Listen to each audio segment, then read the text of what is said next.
வாம்மா செல்லம்மா. சம்மந்தி, நீங்க நல்ல நேரத்தில் வந்திருக்கீங்க. என் மகளை மனசார வாழ்த்துமா.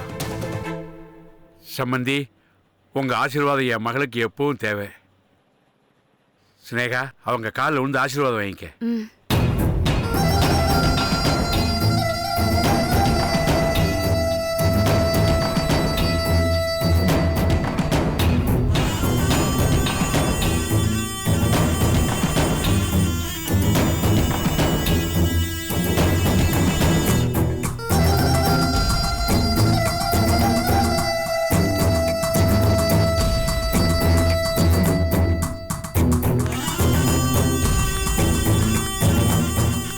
என்ன ஆசீர்வாதம் பண்ணுங்க.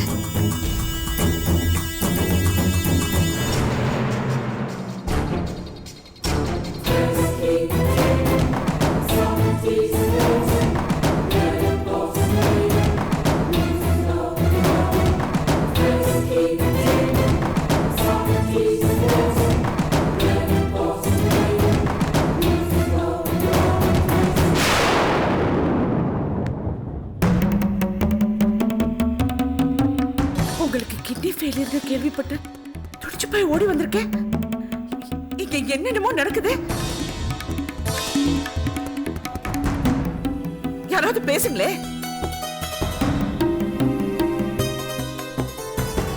நான் இங்க பார்த்தது நிஜம் இல்லைன்னா யாராவது சொல்லுங்க. என்ன மன்னிச்சிரு செல்லம்மா. என்ன உங்களுக்கு ஒண்ணுன்னா உயிரை கொடுக்கறதுக்கு நான் இருக்கேன். என்ன எல்லாரும் எங்கிட்ட மறைச்சிங்க. உனக்கெல்லாம் வேலை வைக்க கூடாதுன்னு தான் ஆண்டவன் ஸ்னேகா ரூபத்துல உதவி பண்ணிருக்கான். அவ கிட்னி உங்க அண்ணனுக்கு சரியா பொருந்தோன்னு டாக்டர் சொல்லிட்டாரு. கூடிய சீக்கிரத்துல ஆபரேஷன், எல்லா டெஸ்டும் முடிச்சாச்சு. என் தாலி நிலைக்கு போறது ஸ்னேகாவால தான். உங்களை பார்த்தா அலறதா சிரிக்கிறதா எனக்கு தெரியல. நீ சிரிச்சிட்டு போச்சல்லம்மா. உங்க அண்ணனுக்கு கல்யாணம் நடந்திருக்கு, நியாயம்னு ஒண்ணு இருக்குல்ல. நியாயம் தர்மம் எல்லாம் இருக்கட்டும். நீ இந்த மாதிரி சூழ்நிலையில அவசரப்படணுமா? எல்லாரும் யோசிச்சு முடிவெடுத்திருக்கலாம்ல. நடக்கணும்னு விதி இருந்தா நல்லபடியா நடக்கட்டுமே. உங்க வீட்டுல எந்த சமாச்சாரம் சந்தோஷமா நடந்திருக்கு? எல்லாத்துக்குமே சண்டை சச்சரவு தானே. அவசரமா நடந்ததோ ஆபத்தா நடந்ததோ, நடந்து முடிஞ்சது உறவுக்கான அங்கீகாரம். இந்த கல்யாணத்துல எனக்கும் சரி, உங்க அண்ணனுக்கும் சரி, தாலி கட்டிக்கிட்ட ஸ்னேகாக்கும் சரி, முழு சந்தோஷமும் சம்மதமும் இருக்கு. மத்தவங்கள பத்தி எனக்கு கவலையும் இல்ல, அக்கறையும் இல்ல. செல்லம்மா, உன் மனசை காயப்படுத்தணும்னு நான் சொல்லல. இது எங்க முடிவு, எங்க வாழ்க்கை. நீங்க எல்லாம் தள்ளி நின்னு வேடிக்கை பார்க்கணுமே தவிர கருத்து சொல்ல யாருக்கும் உரிமை இல்லை. உரிமை இல்லதா நீ? இது உங்களை அடுத்த ஆபத்துல கொண்டு போய் நிறுத்தாம இருந்தா சரி. அது ஒண்ணுதான் என்னுடைய வேண்டுதல். இந்த கல்யாணமே ஒரு வேண்டுதல் தான் செல்லம்மா. வேண்டுதல் நிறைவேற்றினா கடவுளுக்கு படையல் போடுவாங்கல்ல, அததான் நானும் செஞ்சிருக்கேன். ஆமா, தாலியில பங்கு கொடுத்து தாலியை மீட்டிருக்கேன். உனக்கு புரியலையா? புருஷனை பிரிஞ்சிருக்கிற உனக்கு இதெல்லாம் புரியாது செல்லம்மா. ஆமா, நீ நான் வாழ தெரியாதவதான். அதனாலதான் நான் உங்களை பத்தி கவலைப்படுறேன். நான் சொல்றது உங்க எல்லாருக்கும் பிடிக்கலைனாலும் உறுதியா சொல்றேன். நீங்க அவசரப்பட்டுட்டீங்க. பாம்புக்கு பயந்து முதல வாயில விழுந்த கதையா இவ விரிச்ச வலையில உணர்ச்சி வசப்பட்டு விழுந்துட்டீங்க.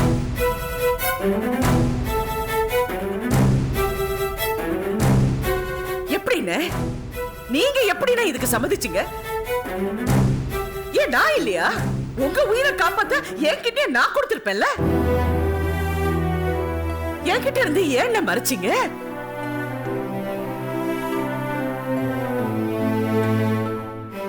செல்லம்மா, உன் முன்னாடி நான் குற்றவாளி ஆயிட்டேன். என்ன சொல்றதுன்னே எனக்கு தெரியல. நடந்ததெல்லாம் விதிப்படி நடந்ததுன்னு நினைச்சுக்க. என் பொண்டாட்டி ஆசையை என்னால மீற முடியல.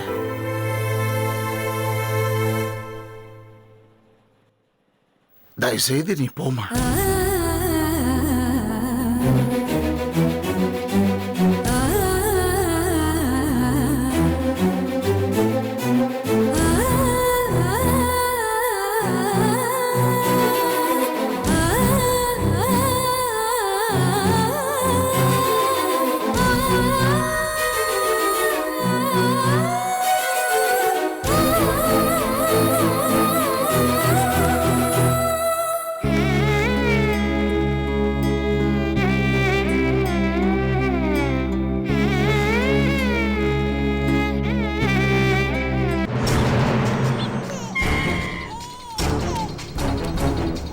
கலைவாணி இது பிடி.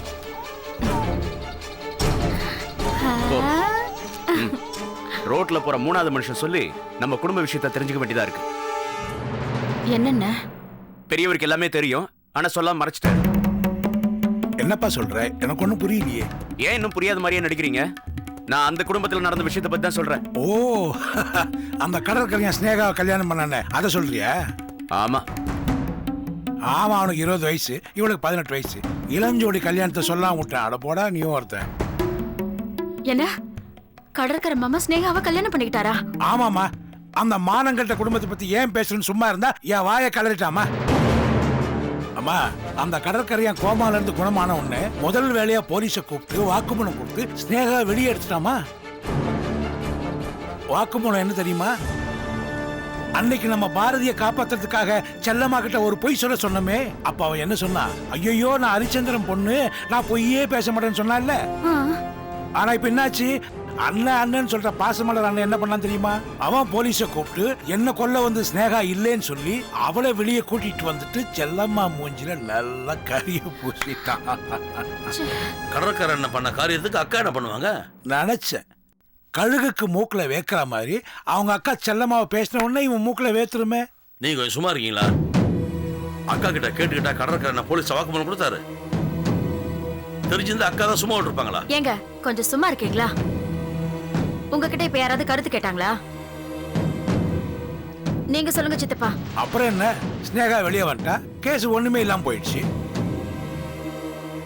அம்மா, அது மட்டுமா, இந்த கடற்கரையானுக்கு கிட்னி கொடுக்குற சாக்குல ஸ்னேகா வந்திருக்கா. ஆஸ்பத்திரியில வச்சு அவ கழுத்துல தாலியை கட்டிட்டான். இதுல கொடுமை என்னன்னா, இது எல்லாமே முத்தழகியோட சம்பவத்தோடமா நடந்திருக்கு. அதாமா கொடுமையா இருக்கு. பாத்தியா கலைவாணி, இவ்ளோ நடந்திருக்கு.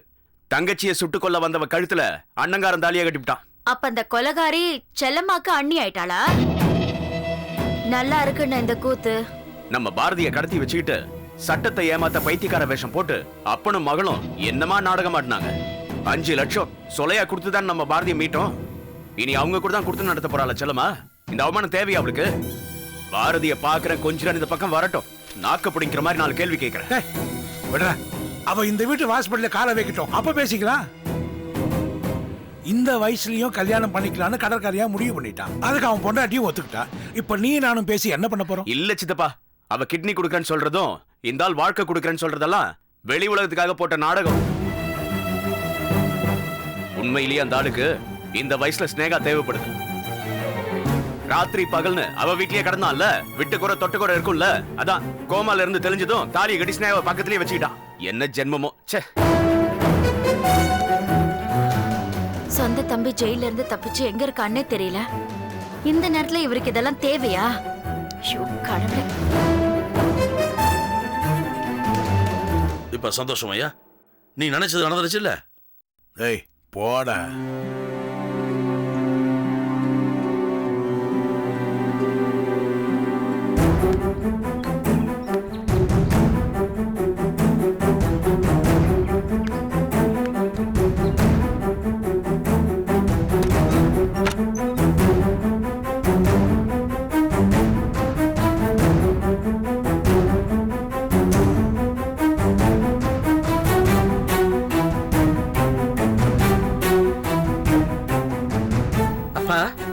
கொஞ்சம் நில்லுங்க, நான் உங்ககிட்ட தான் பேசுறேன். கடற்கரை கல்யாணம் பண்ணிக்கிட்டது அவன் சொந்த விஷயம்.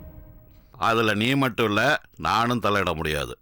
தயவு செஞ்சு அதை பத்தி இப்ப பேசாத. சரியோ தப்போ, ஒரு பொண்ணு கழுத்துல தாலி கட்டிட்டாரு. என்னை பொறுத்த வரைக்கும் அது முடிஞ்சு போன விஷயம். அதை பத்தி பேசுறதுக்கு இப்ப ஒண்ணுமே இல்ல. வேற என்ன உனக்கு என்கிட்ட பேசுறதுக்கு இருக்கு? வேற எதுவுமே இல்லைன்னு நீங்க சொல்ல வரீங்களா? இவ்வளவு நடந்திருக்க, எல்லா விஷயத்தையும் உங்களுக்குள்ள வச்சுக்கிட்டு என் முன்னாடி எப்படிப்பா உங்களால சகஜமா இருக்க முடிஞ்சது? சொல்லுங்க. நீ என்னமா சொல்ல வர? ஸ்னேகா விஷயத்தை பேசத்தான் நம்ம 2 பேருக்கும் உரிமை இல்ல. கடற்கரை அண்ணனை பத்தி நான் பேசலாம் இல்ல? இன்னும் அவர் எனக்கு அண்ணன் தானே? இல்ல அந்த உறவும் நீங்க முறிச்சிட்டீங்களா? என்கிட்ட என்ன வேணா கேட்கற உரிமை உனக்கு இருக்குமா? கேளு. அந்த உரிமை இன்னும் எனக்கு இருக்குங்கிற நம்பிக்கையில தான் கேக்குறேன். சொல்லுங்கப்பா, அண்ணனுக்கு கிட்னி ஃபெயிலியர் ஆன விஷயத்த ஏப்பா என்கிட்ட மறைச்சிங்க? சந்தேகப்பட்டு நான் கேட்டப்பல்ல ஒண்ணு இல்லைன்னு தட்டி கழிச்சிங்க. உங்க மனசாட்சி தொட்டு சொல்லுங்க, நீங்க பண்ணது நியாயமாப்பா? ஆமா, மறைச்ச தப்புதான். அதனாலதான் இப்ப நான் முன்னாடி குற்றவாளியா நிக்கிறேன். குற்றவாளிக்கு அவன் தரப்புல நியாயத்தை சொல்ல வாய்ப்பு கொடுக்கணுமா? வாழ்வா சாவான அண்ணன் தவிச்சிட்டு இருக்க போது நீங்க திட்டம் போட்டு என்கிட்ட மறைச்சிங்க. நீங்க என்ன சமாதானம் சொன்னாலும் அதுக்கு மன்னிப்பே இல்லப்பா. ஒரு நல்ல மனுஷனா இருக்கிறத விட ஒரு நல்ல தகப்பனா இருக்கணும்னு நினைச்சது தப்பா? அதனாலதான்மா இந்த விஷயத்தை உங்ககிட்ட இருந்து மறைச்சேன். ஏமா, உன் அண்ணனுக்கு கிட்னி ஃபெயிலியர்னு தெரிஞ்சிருந்தா நீ என்னம்மா பண்ணிருப்ப? அடுத்த நிமிஷமே உன் கிட்னிய தானம் பண்றேன்னு வந்து நின்னு இருப்ப. உன் அண்ணன் உசுரை காப்பாத்துறதுக்கு நீ கிட்னியை கொடுத்தேன்னு அந்த வடமலைக்கு தெரிஞ்சா அவன் என்ன பண்ணிருப்பான்? உன்னை நிரந்தரமா ஒதுக்கி வச்சிட மாட்டானா? நாங்கெல்லாம் உன்னை ஒதுக்கி வச்சதா நீ நினைக்கிற. ஆனா வடமலை உன்னை நிரந்தரமா ஒதுக்கி வச்சிட கூடாதுன்னா இந்த விஷயத்தை கிட்ட மறைச்சோம். நாங்க செஞ்சது நியாயம்னு நான் வாதாடலாமா? ஆனா ஒரு நல்ல தகப்ப என்ன பண்ணுவானோ அதத்தாமா நான் பண்ணேன். நான் மட்டும்தான் உங்களுக்கு மகனா? அண்ணா உங்களுக்கு மகன் இல்லையா? நான் புருஷனோட சேர்ந்து வாழ்றதை விட அண்ணன் உசுர் உங்களுக்கு முக்கியம் இல்லையா?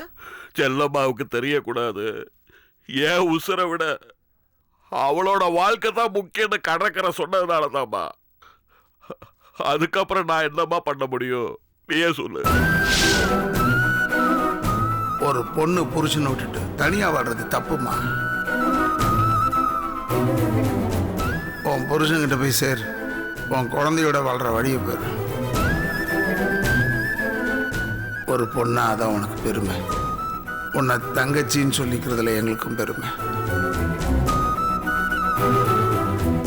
நீ கூட இருந்த உண்மை தெரிஞ்சிருமோன்னு உன்னை வெறுத்து ஒதுக்குற மாதிரி கடற்கரை நடிச்சாமா. அம்மா, ஒரு மகனை ஜெயிலுக்கு அனுப்பிச்சிட்டு இன்னொரு மகன் சாவோட வாசல்ல நிக்கிறத பார்த்துட்டு மெல்லவும் முடியாம முழுக்கவும் முடியாம நான் படுற பாடு எனக்கு மட்டும்தான்ப்பா தெரியும்.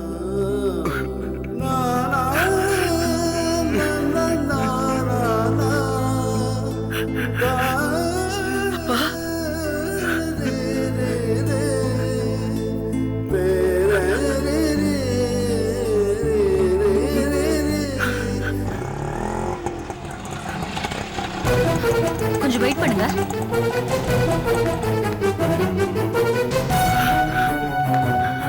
உங்ககிட்ட பேசணும்.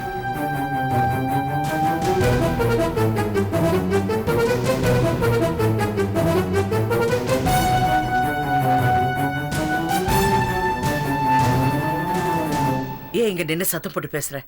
வா உள்ள வா. நான் ஒன்னும் விருந்து சாப்பிட வரல. ரெண்டுல ஒண்ணு கேட்டு போலாம் தான் வந்தேன். என் புருஷனை விட்டுருங்க. உங்க ஆட்டத்துல என் புருஷனை அழிச்சிடாதீங்க. அவர் எங்க இருக்காருன்னு சொல்லிடுங்க. இல்ல அவரை போலீஸ் கிட்ட கொண்டு போய் சரண்டர் பண்ணிடுங்க. போலீஸ்காரங்க அவரை என்கவுண்டர்ல கொல்ல போறதா பேசிக்கிட்டு இருக்காங்க. சிவரஞ்சனியை பழி வாங்குறதா நினைச்சு என் புருஷனை பலி கொடுத்துறாதீங்க. தேவைன்னா அந்த அமுதாவை பணைய வச்சு உங்க ஆட்டத்தை ஆடிக்கோங்க. என் புருஷனை தயவு செஞ்சு விட்டுடுங்க. விட்டுடுங்க. மனசாட்சி இல்லாம பேசாத கவிதா.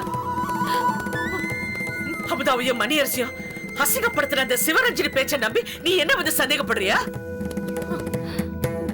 அன்னைக்கு ஸ்னேகாவோ உனக்கு சிவரஞ்சனியா நல்லவங்களா போயிட்டாங்க, நான் கெட்டவளாய் போயிட்டேன். அம்மா கவிதா, கடற்கரையோட உயிரை காப்பாத்துறதுக்கு தான் மணியரசு ஜெயில இருந்து தப்பிச்சு வந்திருக்காமா. செல்லமாக்கு இதுல எந்த சம்பந்தமும் இல்லம்மா.